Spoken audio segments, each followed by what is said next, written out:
Hello दोस्तों, तो हम लोग पढ़ने वाले हैं स्वतंत्रता का अधिकार, जो आर्टिकल 19 से लेके 22 तक दिया हुआ है। कहाँ दिया हुआ है? आर्टिकल 19 से लेके 22 तक दिया हुआ है, जो राइट टू फ्रीडम को दर्शाता है। ठीक है, तो ये पहले 7 प्रकार का स्वतंत्रता का अधिकार था, लेकिन अब बचा है हमारे पास 6 प्रकार का।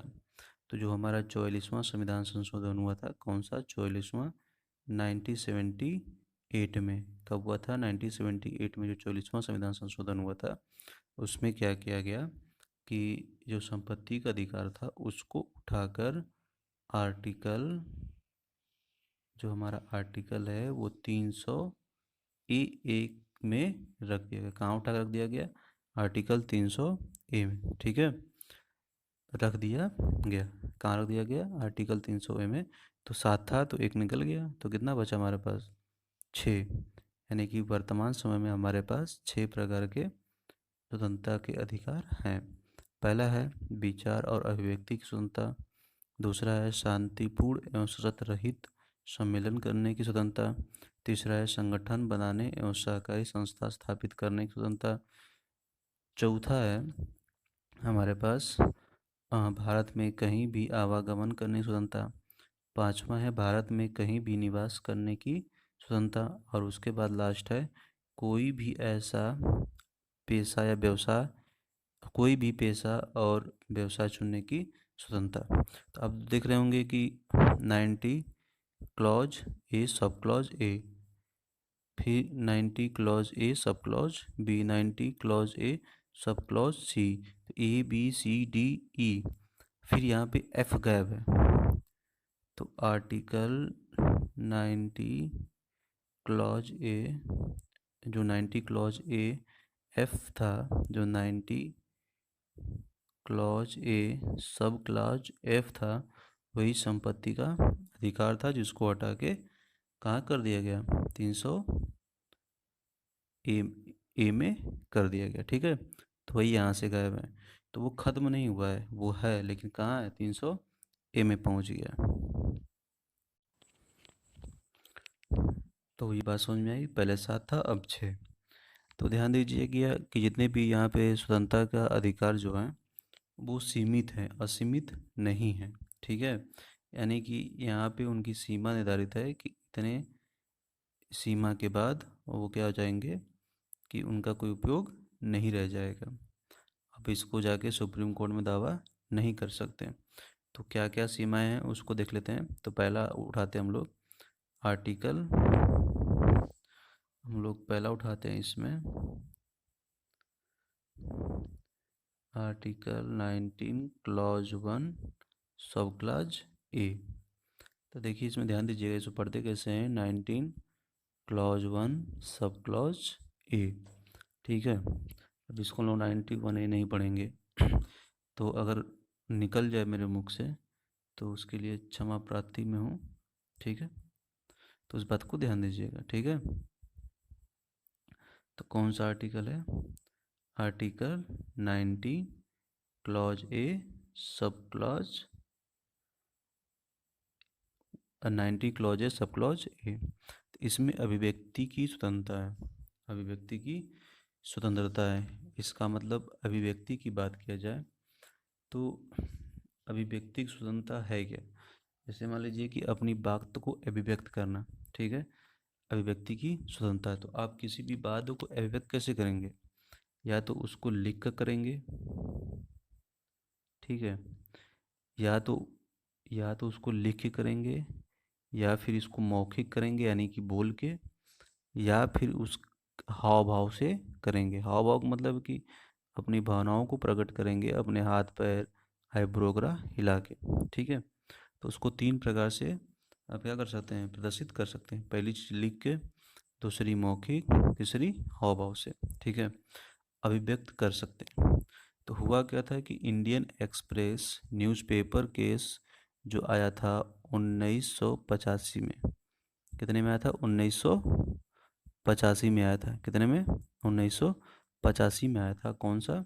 इंडियन एक्सप्रेस न्यूज़पेपर केस 1985 में आया था।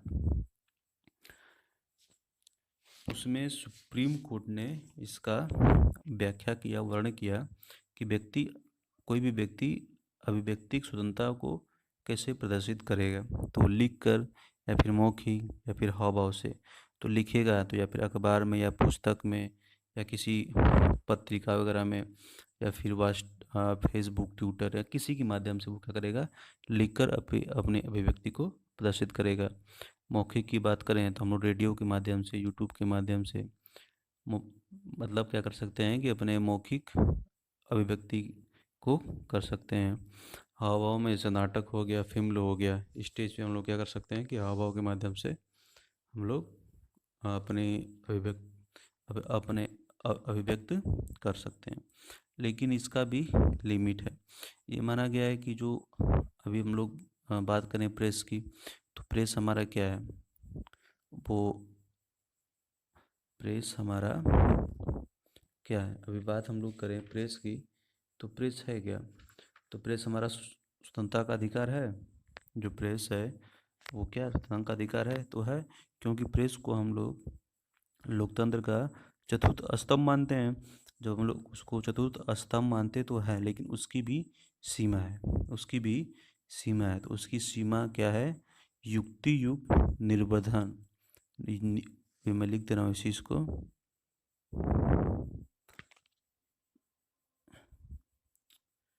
इसमें थोड़ा सा हो नहीं पा रहा है, तो इसमें क्या होगा, इसमें क्या होना चाहिए, युक्ति युक्त निर्बंधन होना चाहिए। ठीक है। तो अभी हम लोग बात करें अभिव्यक्ति की स्वतंत्रता। तो अभिव्यक्ति की स्वतंत्रता की 8 सीमाएं हैं। अभिव्यक्ति की स्वतंत्रता कितनी सीमाएं हैं, 8। तो पहली अभिव्यक्ति स्वतंत्रता क्या है कि भारत के संप्रभुत्व और अखंडता को बनाए रखें। यानी कि ऐसा कोई भाषण हम लोग नहीं देंगे जो भारत के संप्रभुत्ता और अखंडता का विखंडन कर दे। दूसरा हमारा लिख दीजिएगा इसको, दूसरा है राज्य की सुरक्षा। राज्य की सुरक्षा, हम लोग ऐसा कोई भी भाषण नहीं देंगे जो राज्य के सुरक्षा के लिए खतरा बन सके। तीसरा हमारा है विदेशी राज्यों के मित्रतापूर्ण संबंध। यानी कि हम ऐसा कोई भी भाषण नहीं देंगे जो विदेशी राज्य के मित्रता को खराब करे। जैसे मान लीजिए कोई अमेरिकी राष्ट्रपति मान लीजिए भारत आया, या किसी भी देश का भी राष्ट्रपति या प्रधानमंत्री भारत आया, आने के बाद हम लोग क्या करें, झंडा पताका कर लेके खड़े हो जाएं, मोर्चे रास्ते पे खड़े हो जाएं और इसके विरोध में नाराबाजी करने लगे। ठीक है। तो उससे क्या हो सकती है कि विदेशी मित्रता जो है खराब हो सकती है। चौथा है लोक व्यवस्था लोक व्यवस्था, यानी कि लोक व्यवस्था बनी रहे, लोक व्यवस्था बिगड़े ना। उसके बाद पांचवा है आपका सदाचार और नैतिकता। यानी कि हम लोग क्या कर रहे हैं कि अभिव्यक्ति कर रहे हैं तो उसमें गाली गलौज कर रहे हैं, वो सब तमाम चीज़ें नहीं होनी चाहिए। छठा पे आपका है न्याय का अवमानना। ठीक है, न्यायिक अवमानना। अब उसके बाद सातवां है मानहानि। ठीक है, सातवां क्या है, मान हानि। और आठवां है अपराध उद्दीपन या अपराध करने के लिए उकसाना। यानी कि हम ऐसा कोई भाषण नहीं देंगे जिससे कि अपराध करने के लिए व्यक्ति उकसे। ठीक है। तो ये आपका अभिव्यक्ति की स्वतंत्रता के लिए 8 सीमाएँ थी। अब उसके बाद हम लोग दूसरा था कि शांतिपूर्ण और सशस्त्र रहित सम्मेलन करने की स्वतंत्रता। तो हम लोग सम्मेलन कर सकते हैं, शांतिपूर्वक सम्मेलन कर सकते हैं, लेकिन कैसा होना चाहिए, सशस्त्र रहित होना चाहिए। यानी कि उसमें शस्त्र का यूज न, बिना शस्त्र लिए हम लोग क्या कर सकते हैं, शांतिपूर्ण सम्मेलन कर सकते हैं, लेकिन इसकी भी सीमाएं हैं। तो इसकी सीमा कितनी है, तो इसकी सीमा 2 है। पहली कि भारत की प्रभुत्ता और अखंडता बनी रहे। ठीक है, भारत की प्रभुत्ता और अखंडता बनी रहे। दूसरा है कि लोक व्यवस्था बना रहे। उसके बाद हम लोग पढ़ें कि संगठन बनाने और सहकारी संस्था स्थापित करने की स्वतंत्रता। तो हम लोग कोई भी संगठन बना सकते हैं, सहकारी संस्थाएं स्थापित कर सकते हैं, उसको हम लोग संस्थाएं स्थापित करने उसको चला भी सकते हैं, लेकिन उसके लिए भी 2 सीमाएं हैं। पहली सीमा है आपकी पहली सीमा है भारत की वही संप्रभुता और अखंडता।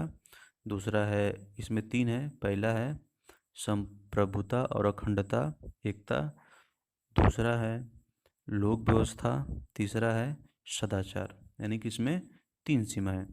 उसके बाद हमारा दिया हुआ article clause A sub clause D, Bharat में कहीं भी भ्रमण करने की स्वतंत्रता, भारत में कहीं भी भ्रमण करने की स्वतंत्रता। और उसके बाद है इसका हम लोग इन दोनों का जो सीमा है वो दोनों एक ही है, इसलिए हम दोनों को एक में देखेंगे। ये दिया है 90 क्लॉज ए सब क्लॉज ई में कि भारत में कहीं भी निवास करने एवं बस जाने की स्वतंत्रता, तो इसकी भी सीमा निर्धारित है। उसकी सीमा क्या है?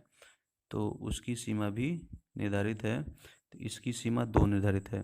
सार्वजनिक हित हित को ध्यान में रखते हुए हम लोग कहीं भी भ्रमण कर सकते हैं, अनुसूचित जनजाति का हित को भी ध्यान में रखते हुए। ये नहीं कि कभी कभी होता है कि सरकार जो होती है वो ऐसे जगहों पे जाने से मनाही कर देती है जहाँ पे अनुसूचित जनजाति के लोग रहते हैं, वहाँ पे उन्हें देखते ही क्या करते हैं, तुरंत मार देते हैं। या फिर सार्वजनिक जहाँ पे प्लेस है वहाँ पे उनको रोका जा सकता है। ऐसा नहीं है कि किसी के घूमते हुए आप घर में घुस जाए, ठीक है, ऐसा भी आप नहीं कर सकते। उसके बाद लास्ट में दिया हुआ है हमारे पास, देखिए यहाँ पे कोई भी पेशा या व्यवसाय करने की स्वतंत्रता, लेकिन पेशा व्यवसाय तो कर सकते हैं, लेकिन ध्यान दीजिएगा इसमें भी सीमा है। इसमें क्या सीमा है? पहली, इसमें पहली सीमा ये है, सॉरी, इसमें पहली सीमा आपकी है कि राज्य तकनीकी अर्हताएं के निर्धारण कर सकता है, यानी कि जो राज्य है उस पे क्या कर सकता है, तकनीकी अर्हताएं निर्धारण कर सकता है। दूसरा है राज्य के पक्ष में एकाधिकार का सृजन किया जा सकता है। ये 2 चीज़ें हैं किसमें? व्यापार के उद्देश्य में। अब हम लोग थोड़ी सी बात कर लें, हाँ, जो क्वेश्चन पूछाते हैं अक्सर कि ये स्वतंत्रता का अधिकार है कि नहीं है, उस पर थोड़ा हम लोग चर्चा कर लें। तो पहला हमारा है, बात करें प्रेस का अधिकार, तो प्रेस का अधिकार ये स्वतंत्रता का अधिकार है, लेकिन ध्यान दीजिएगा युक्ति युग निर्वर्धन के कारण, ठीक है। युक्ति युग निर्वर्धन यानी कि जो बोला हूँ, अभिव्यक्ता की स्वतंत्रता की जो 8 सीमाएं, उस सीमा को न लांघते हुए हम लोग ये कह सकते हैं कि स्वतंत्रता, प्रेस जो हमारा है वो स्वतंत्रता का अधिकार है। फिर उसके बाद है राष्ट्रीय ध्वज फहराने का अधिकार। तो राष्ट्रीय ध्वज फहराने का अधिकार, तो एक केस हुआ था, उस केस का नाम है नवीन जिंदल केस। उस केस का नाम है नवीन जिंदल केस। क्या नाम है कुछ के केस का? क्रैश नहीं होगा, केस होगा। उस केस का नाम है नवीन जिंदल केस। ये हुआ था 2014 में, ये 2014 में हुआ था। तो सुप्रीम कोर्ट ने कहा कि जो राष्ट्रीय ध्वज है उसको फहराने का अधिकार जो है स्वतंत्रता का अधिकार है, लेकिन उसमें भी सीमाएं लगाया।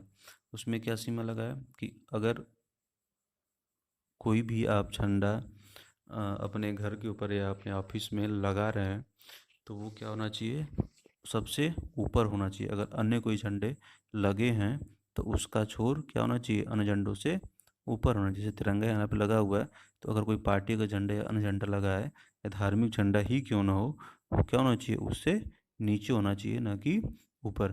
तो जो राष्ट्रीय ध्वज फहराने का, जो राष्ट्रीय ध्वज का एक मैं अलग से वीडियो बनाऊंगा तो उसमें बताऊंगा कि राष्ट्रीय ध्वज कैसे फहराते हैं, क्या क्या उसका नियम कानून है, और उससे अ, उसको ना करने से अगर अब करने से क्या क्या सजाएं मिलती है, तो वो बाद में देखेंगे, ठीक है।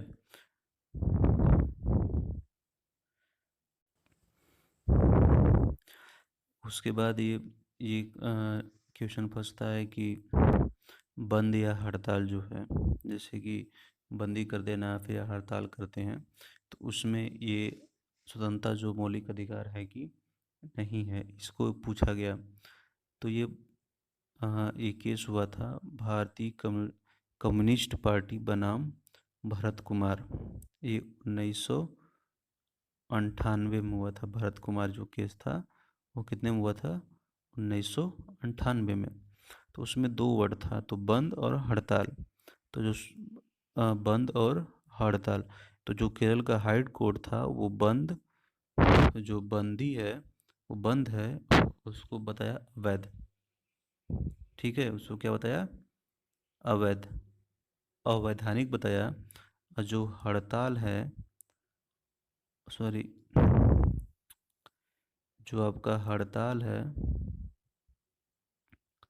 हड़ताल को क्या बताया? वैध बताया। अब उसमें क्या हुआ, डिबेट हुआ, डिबेट होने के बाद जो केरल का हाई कोर्ट है उसको क्या बताया? बंद, बंद को अवैध और हड़ताल को क्या बताया? वैध बताया। तो उससे पीछे तर्क ये दिया कि अगर हम लोग हड़ताल करते हैं तो हड़ताल करके हम लोग अभिव्यक्त करते हैं, ठीक है, अपनी भावनाओं को। लेकिन बंदी करने का मतलब है कि जो जो व्यक्ति इच्छित नहीं है उसमें शामिल होने के लिए, हम लोग क्या कर रहे हैं, उसको अनावश्यक या यूँ कह रहे हैं कि एक तरीके से फोर्स दे रहे हैं उसमें शामिल होने के लिए। ठीक है, तो वहाँ पे सुप्रीम कोर्ट ने इस तर्क को दिया था। उसके बाद जो जानने का अधिकार है, ये भी आपका एक मौलिक अधिकार है ये। ठीक है, उसके बाद एक केस हुआ था मतदान का सूचना का अधिकार, यानी कि वोटर्स राइट टू इंफॉर्मेशन। यानी कि जो चुनाव में उठ रहा है वो क्या क्या, उसका बायोडाटा क्या है। बायोडाटा मीन्स संपत्ति कितनी है, देनदारी कितनी है, आपराधिक मामला उस पर है कि नहीं है, उस सब का ब्यौरा देना। ठीक है, तो सुप्रीम कोर्ट ने, मैं क्या बोला हूँ, मतदान का सूचना का अधिकार, मतदान का सूचना का अधिकार, चलिए, सूचना का अधिकार। तो सुप्रीम कोर्ट ने कहा कि संपत्ति, देनदारी, शिक्षा, अपराधी रिकॉर्ड। सुप्रीम कोर्ट ने कहा कौन कौन सा? संपत्ति का ब्यौरा, पहला संपत्ति का ब्यौरा, दूसरा कितनी देनदारी है, आपने उधारी ली है, बैंक से लोन वगैरह लिया है तो देनदारी कितना है, ठीक है, देनदारी, और वो कितना एजुकेटेड है, शिक्षा, अब प्लस आपराधिक रिकॉर्ड, आपराधिक आपराधिक रिकॉर्ड आदि वगैरह का ब्यौरा देने के लिए कहा। लेकिन क्या हुआ कि संसद जानती थी है कि अगर ऐसा हुआ तो जितने भी सांसद हैं या फिर अदर नेता हम लोग लीडर की बात कर लें, तो वो तो बिना आपराधिक मामला या संपत्ति अर्जित किए, तो आपको पता ही है, बताने की ज़रूरत ही नहीं है। तो फिर उनके लिए प्रॉब्लम क्रिएट जाती। तो हुआ क्या कि संसद ने तुरंत एक्शन लिया और अध्यादेश पारित कर दिया। क्या पारित कर दिया? अध्यादेश, अध्यादेश ला दिया। और अध्यादेश लाने के बाद जनहित प्रतिनिधित्व अधिनियम जो था, जनहित प्रतिनिधित्व अधिनियम, उसमें धारा 33 ख में हिसाब साफ जोड़ दिया कि ये संपत्ति का रिकॉर्ड या फिर देनदारी या शिक्षा अ, किसी भी प्रकार का, यूं कह लें, ब्यौरा सुप्रीम कोर्ट को या फिर चुनाव आयोग को देना उचित नहीं है, जरूरी नहीं है। तो फिर सुप्रीम कोर्ट ने कहा कि जो आर्टिकल 19 है आपका, जो आर्टिकल 19 है, तो आर्टिकल 19 का तो उल्लंघन हो रहा है, इसलिए मैं क्या करता हूँ कि इसको रद्द करता हूँ। तो फिर पीपल्स यूनियन सिविल्स बनाम भारत संघ में क्या हुआ, 2004 में जो केस हुआ था, सुप्रीम कोर्ट ने इस को रद्द कर दिया। और रद्द करने के बाद सूचना का अधिकार जो है उसको मौलिक अधिकार बताया और कहा कि जितने भी वो मतदान सूचना की जो अधिकार है वो लागू होगा। तो कौन कौन सा होगा? पहला,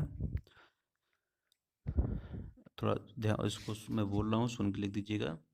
स्वयं अपने अपने पति या पत्नी तथा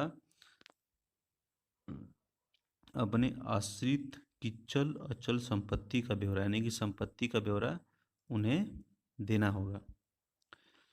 दूसरा है कि यदि संपत्ति की कोई देनदारी शेष हो, यानी कि देनदारी भी हमको शो करना होगा, विशेष सरकारी देनदारी को उसका ब्यौरा देना ही देना पड़ेगा।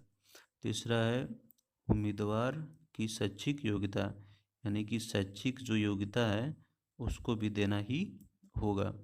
उसके बाद है उम्मीदवार का आपराधिक रिकॉर्ड, यानी कि आपराधिक जो रिकॉर्ड है उसको भी दिखाना होगा। और सबसे इम्पोर्टेंट इसमें बोला कि पिछले 6 माह में यदि उसे किसी ऐसे मामले में आरोपी ठहराया गया हो जिसमें 2 वर्ष या अधिक के कारावास की सजा का प्रावधान है, उसका भी क्या करना पड़ेगा, वहाँ पे उसको ब्यौरा देना पड़ेगा। ठीक है। फिर उसके बाद मतदान वाला तो हो ही गया। उसके बाद इंटरनेट का अधिकार या मौलिक अधिकार है कि नहीं, इस पर भी बहुत बात छिड़ी। तो मैं बताया था कि अभिव्यक्त करने के लिए लिखित हो या फिर मौखिक हो, लिखित व्यक्ति अभिव्यक्त कर सकता है या फिर मौखिक तरीके से कर सकता है। अभी यहाँ पे लिखित या मौखिक या फिर क्या कर सकता है, वो इशारों से अभिव्यक्त कर सकता है। तो अगर इस बात में बात करें, जम्मू कश्मीर की बात करें, तो वहाँ पे कुछ समय के लिए इंटरनेट को बंद कर दिया गया था। तो वहाँ पे ये बोला गया कि जितने भी अभी इसमें व्यवसाय वगैरह हो रहे हैं वो कहाँ से किससे हो रहे हैं, नेट से हो रहे हैं। तो आर्टिकल अगर हम लोग बात करें article 90 clause A sub clause जी की, तो व्यवसाय तो चुने, तो व्यवसाय करने का अधिकार तो है हमारे पास, लेकिन हम कर किससे रहे हैं, कितने भी व्यवसाय जो हैं नेट के पर ही आधारित है, तो नेट से कर रहे हैं। तो सुप्रीम कोर्ट ने कहा कि ये 19 आर्टिकल 19 क्लॉज 1 सब क्लॉज जी का ये क्या है उल्लंघन है। और जितने भी ट्विटर वगैरह पे, फेसबुक पे या फिर व्हाट्सएप वगैरह पे हम लोग क्या करते हैं कि अभिव्यक्ति को लिख कर प्रदर्शित करते हैं। तो यानी कि article 19 clause A sub clause A का भी उल्लंघन है, यानी कि फर्स्ट वाले का और लास्ट वाले का दोनों का, मतलब article 19 clause sub clause A और आर्टिकल 90 क्लॉज 1 सब क्लॉज जी का ये उल्लंघन है। ठीक है। तो वहाँ पे वो क्या किया था कि मौलिक अधिकार इसे घोषित किया था, लेकिन बताया था कि ये भी क्या है, एक इस पर भी सीमा है। ठीक है। यानी कि अगर कोई ऐसी आपात स्थिति आती है तब क्या कर सकता है, उसको वो बंद कर सकता है या किया जा सकता है। उसके बाद एक मौन रहने का अधिकार, ये पूछा है कि मौन रहने का अधिकार ये मौलिक अधिकार है कि नहीं है। तो मौन रहने का अधिकार मौलिक अधिकार है, लेकिन इस पर भी सीमाएं हैं। इस पर भी क्या है, कुछ सीमाएं हैं। इस पर भी क्या है, कुछ सीमाएं हैं। तो ये केस हुआ था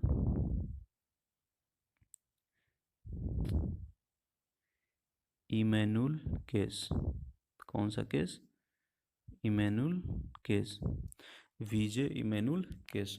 तो वीजे इमैनुअल केस जो है, तो उसमें जब सुप्रीम कोर्ट ने ये कहा कि जो मौन रहने का भी अधिकार है, मौन रहने का जो अधिकार है वो क्या है, मौलिक अधिकार है, लेकिन इसकी भी सीमा है। इसकी भी क्या है, सीमा है। तो ये बात हुई थी राष्ट्रगान को लेकर।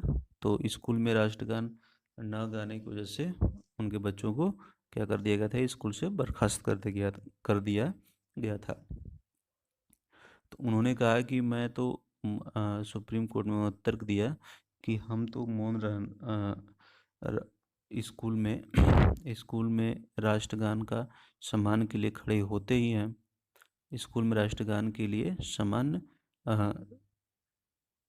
स्कूल में राष्ट्रगान के लिए खड़े होते ही लिए उसका सम्मान करते हैं, लेकिन ये जरूरी गाना नहीं है वो, क्योंकि अपना वो उन्होंने अपना तर्क दिया कि ये धार्मिक, ये मेरे आचरण में नहीं है। तो उन्होंने कहा कि जब रह गई बात सम्मान करने की, तो मैं तो राष्ट्रगान को सम्मान कर रहा हूँ, मैं तो खड़ा हूँ वहाँ पे, ठीक है। तो फिर उसके बाद जो उस तो उसके बाद एक आ गया कि मौन रहने का भी उसी केस में डिबेट हुई। अब ये डिबेट क्या हुई उस पे बाद में चर्चा चर्चा हम लोग नहीं करेंगे क्योंकि टाइम बहुत ज़्यादा खर्च होगा। तो हमको बस यही जानना है कि है कि नहीं है, मौलिक अधिकार है कि नहीं है। तो उसमें ये कहा गया कि मौन रहना भी एक मौलिक अधिकार है। तो आप किसी को भी राष्ट्रगान के लिए बाध्यकारी नहीं कर सकते, नहीं किसी को भी राष्ट्रगान के लिए बाध्यकारी नहीं कर सकते, लेकिन राष्ट्रगान है तो गाना ही चाहिए, ठीक है। समय मिले, जब भी समय मिले तो आपको गाना ही चाहिए और सद्भाव से गाना चाहिए। उसके बाद एक है सोने का अधिकार। ये तो चुप मौन रहने का अधिकार हो गया। उसके बाद हो गया सोने का अधिकार। तो चलो, सोने का भी अधिकार है, मौलिक अधिकार। तो इसमें भी सीमा है, आप किसी जाके बीच पे रोड पे नहीं सो सकते, आप किसी दूसरे घर में जाके नहीं सो सकते। आप ये कहें कि भाई मौलिक अधिकार है, तो वहाँ पे मौलिक अधिकार का हनन है वहाँ पे, ठीक है। सॉरी, मौलिक अधिकार हनन नहीं, वो मौलिक अधिकार का दुरुपयोग है। तो मौलिक अधिकार का भी यहाँ पे सीमा है, यानी कि सोने का भी सीमा है, कहाँ कहाँ आप सो सकते हैं, ठीक है।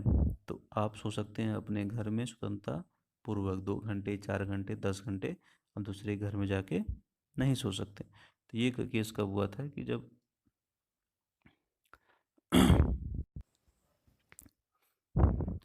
हुआ था कि जब बाबा रामदेव, कौन, बाबा रामदेव, जिसको हम लोग इस समय वर्तमान योग गुरु भी कहते हैं। तो वो क्या हुआ कि दिल्ली में परमिशन लिए 50,000 लोगों की। अब 50,000 लोगों का परमिशन लेने के बाद अपना बताएंगे हम लोग योग करेंगे अपना योग रामदेव बोले कि हम लोग योग करेंगे, योग सिखाएंगे। तो वहाँ पे जब ये लोगों को इकट्ठा करने लगे, योग सिखाने लगे, तो वहाँ पे राजनीतिक बातें भी करने लगे, जिससे अब भाषण देने लगे बहुत ज़्यादा, जिससे अट्रैक्ट होकर लगभग 4 से 5 लाख लोग इकट्ठा हो गए। तो परमिशन थी 50,000 लोगों की, अब 4 से 5 लाख लोग इकट्ठा हो गए। तो वहाँ पे जो प्रशासन था उनको लगा कि अगर ऐसा ही ये कुछ अ, जिस हिसाब से भाषण दे रहे हैं, योग सिखा तो रहे हैं, वो सही है, लेकिन अगर कहीं हो ना हो, अगर कहीं कुछ दिक्कत हो जाए तो उसकी जिम्मेदारी किसकी होगी। तो उन्होंने सोचा कि यहाँ से इनको हटाया जाए। तो अगर उन्होंने सोचा कि अगर दिन में अगर इन लोग को हटाने का प्रयास करेंगे तो वो क्या करेंगे, दंगा फसाद करेंगे, तो इससे बढ़िया इनको रात को ही हटा दिया जाए। तो लगभग 2 बजे जब वो लोग सो रहे थे, तो रात्रि में सोने ते ही समय उनके ऊपर लाठी चार्ज कर दिया गया और वहाँ से उनको भगा दिया गया। तो फिर देव ने क्या किया कि फिर सुप्रीम कोर्ट में याचिका दायर की, और फिर उस याचिका में दायर की। और फिर जब केस चला तो बाद में सुप्रीम कोर्ट ने निर्धारित किया कि जो सोने का अधिकार है वो भी क्या है, आपका एक मौलिक अधिकार है। सोने का अधिकार भी क्या है, आपका एक मौलिक अधिकार है, ठीक है। और एक बात इसमें है कि 44वें संशोधन में तो बताया था कि 44वें संशोधन में कि जो आपका आर्टिकल 19, सॉरी, जो आर्टिकल आपका 19 clause A sub clause F है, उसको कहाँ कर दिया गया, 300 ए में कर दिया गया, ठीक है। लेकिन एक बात और इसमें है, ध्यान दीजिएगा कि जो आपका संविधान 97 जो संविधान था, संशोधन था, संविधान संशोधन 2011 में, उसके अंतर्गत सहकारी, मैंने वहाँ पे आपको शुरू के दिखा दे रहा हूँ। यहाँ पे आपने देखा है, यहाँ पे आपको देखिए, आप यहाँ पे देख रहे हैं सहकारी संस्था, article 19 clause sub clause C में सहकारी संस्था, क्या देख रहे हैं आप, सहकारी संस्था देख रहे हैं ना। तो जो सहकारी संस्था है उसको जोड़ा गया, सहकारी जो संस्था है उस शब्द को जोड़ा गया। कब जोड़ा गया, नाइन जो 97वां था वो आपका संविधान संशोधन 2011 में, उसमें जोड़ा गया। तो अब आते हैं सबसे इम्पोर्टेंट यहाँ पे लास्ट में थोड़ा हम बात कर लें निलंबन की। तो निलंबन की बात कर लें तो जब आर्टिकल 352 लगता है, यानी कि राष्ट्रीय आपात की घोषणा होती है, कौन सा, आर्टिकल 352 जब लगता है, जब राष्ट्रीय आपात की घोषणा होती है, तो जो आर्टिकल हमारा 19 है वो क्या होता है, निलंबित हो जाता है कुछ समय के लिए, स्वतः निलंबित हो जाता है। यानी कि जैसे ही इधर आर्टिकल 352 लगेगा वो आपका 19 क्या होगा, स्वतः निलंबित हो जाएगा।